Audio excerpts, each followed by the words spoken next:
Hey guys, today I'm gonna show you what to do when your mousepad doesn't work on ASUS TUF Gaming Laptop A15.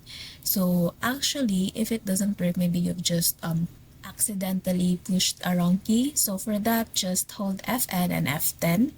This disables and enables your touchpad. Now, if that doesn't work because they're assigned on different keys, then just go to your Armory crate. You can manually enable or disable your touchpad there.